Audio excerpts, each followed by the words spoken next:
Today I'm making art inspired by the Griffith Observatory, which is in Griffith Park in Los Angeles, California. And I'm going to be using polymer clay to make a coaster. I went to the observatory with my parents when they were in town visiting, and it's a nice thing to do in LA because it's free, the building is cool, it's got great views of the city, and inside there's a lot of neat science stuff like interactive exhibits and a planetarium. Here's the colors I'll be using for the base of the coaster, which is representing the Milky Way galaxy. And I start with the biggest color, black, and roll it out into a ball and then out into a long cylindrical shape, kind of like a tube with no hole in the middle. Then I take the next color, navy blue, and do the same, rolling it out into a ball and then into a long cylindrical shape. And then I do the same thing with the rest of the colors, ultramarine blue, purple, alizarin crimson, fuchsia, blush, yellow, burnt sienna, and white. And I try to make the tubes all around the same length with varying degrees of thickness. The main lobby has a Foucault pendulum in the middle of it that demonstrates the Earth's rotation, and it also has beautiful Works Progress Administration murals from when the building was made in the 1930s. And then I take all the light-colored pieces that I made and I twist them together, and these will represent the stars in the Milky Way. And then I take the darker colors and I twist them to represent the really far-away stars that don't emit much light. And I twist all that together to make up the milky part of the Milky Way.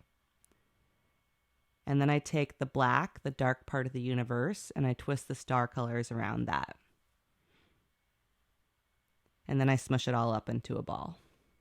My favorite exhibits were the interactive periodic table with real elements and the Tesla coil, which was built in 1910 and donated to the observatory in 1937.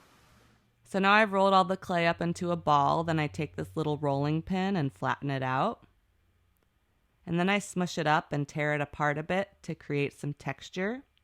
And then I roll it out into a ball again and flatten it out with the rolling pin again. And then I smush it up again and roll it into a ball again. And I repeat this whole process a few more times. And this is the way that I mix colors together while maintaining streaks and details. If I just smushed all these colors together with my hands, I'd just end up with one kind of ugly grayish color. And this way it looks more like the night sky.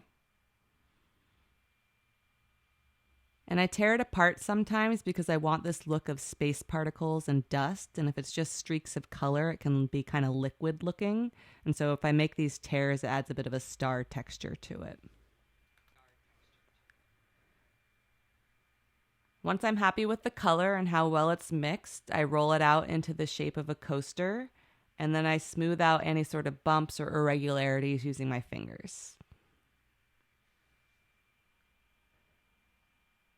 In the west wing of the observatory, there's a solar telescope projecting images of the sun, which I'm going to make using pomegranate red, orange, and cadmium yellow. So I mix those colors together by smushing them against the table, and I don't mix them too much because I want the individual colors to show. And then I roll it into a ball and I place it in the middle of the coaster.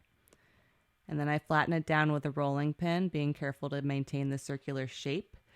Then I take this pokey tool and carve little lines along the edge of the circle to represent all the solar flares coming off the sun, and then I smooth it out with a rolling pin. To get downstairs, you go through a hallway called the Cosmic Connection, and the downstairs has more exhibits, including models of the moon and all the planets in our solar system, and that's what I'm making on this coaster, so I'm going to add planets around the sun, starting with Mercury. For this, I mix together black, raw sienna, and white by smushing them with my fingers like I did for the sun, but I do it a little more thoroughly because I want the color to be more uniform. And then I take a little bit and roll it into a ball, place it on the coaster next to the sun, and then flatten it out with a rolling pin. The planets exhibit has lots of interesting information about each planet, and the planets themselves are scale models with correct relative size to each other, which is not the case with my coaster. Next, I'm doing Venus using white, ecru, yellow, and olive green. And so I smush those colors together against the table, and I've got palette paper taped down so the clay doesn't stick. And then I roll it up into a ball and place it in orbit outside of Mercury and flatten it down with a rolling pin. The downstairs exhibit area was a new addition in the early 2000s and has a statue of Einstein and a glass sculpture of the Milky Way galaxy. It's also got a rotating large topographical scale model of the Earth. And that's the planet I'm going to do next, using blue for the ocean, brown for the dirt, green for the plants, and white for the clouds. And I smush those colors together, but not too much because I want each color to be distinct. And I roll it up into a ball and place it on the coaster, making sure it's further away from the sun than Venus. The exterior of the observatory is really cool too, and it's a great place to get good views of Los Angeles, including one of the best views of the Hollywood sign. The building itself also has a lot of cool Art Deco details from when it was built in the 1930s and some modern elements from the renovation as well. Next, I'm doing Mars, the red planet, using brown, pomegranate red, and raw sienna, and I smush all those together pretty well and roll it out into a ball and place it into orbit and flatten it down with a rolling pin. The upstairs is where the telescope is and is only open during the hours the museum is open. The rest of the exterior building and grounds can be visited whenever Griffith Park is open. The telescope is a Zeiss 12-inch refracting telescope, and you can go inside and look at it during the day, and then at night when it's clear out, the public is allowed to look through the telescope at the stars. Next, I'm doing Jupiter, the biggest planet, and for that I'm using black, brown, raw sienna, and white. And those I smush together, but not too much because Jupiter has a bunch of swirly gases and I want that to show. And then I roll it into a ball and I place it into orbit, getting closer to the edge of the coaster, and then I flatten it down with a rolling pin. The front lawn of the observatory has the Astronomers Monument, which features Galileo, Copernicus, Hipparchus, Johannes Kepler, Isaac Newton, and William Herschel. There's also an equatorial sundial for telling time using the sun. Next, I'm doing Saturn, which is tricky because of its rings. And I'm using white, brown, raw sienna, and yellow for the body of the planet, and brown and black for the rings. And then I take the planet colors and I smush them together to mix them up. And then I roll them out into a ball. Then I take the ring colors and mix them together and then roll it out into a ball and then into a cylindrical string-like piece, trying to get it really thin without it falling apart. Then I take the ball and place it in orbit and smush it down a bit with my finger, but not all the way. And then I take the ring string and I wrap it around the middle of the planet. And I use the pokey tool here a lot because some details are too small for fingers to handle.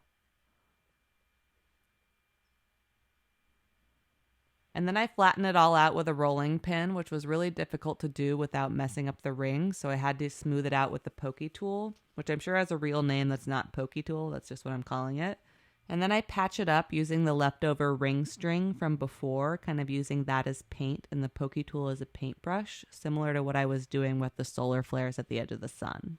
Griffith Park was formerly Rancho Los Feliz, which was purchased by Griffith J. Griffith in 1882. In 1896, he donated the land to the city of LA to be used as a park. Next, I'm doing everyone's favorite planet, Uranus, using white, turquoise, and ecru.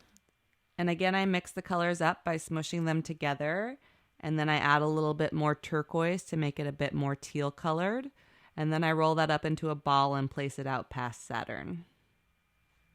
The park is covered in hiking trails, including this one that starts at the parking lot of the observatory, and it goes up Mount Hollywood through the Berlin Forest, which is where I learned that LA and Berlin are sister cities. Next is Neptune, the blue planet, and for that I'm using ultramarine, navy blue, and turquoise.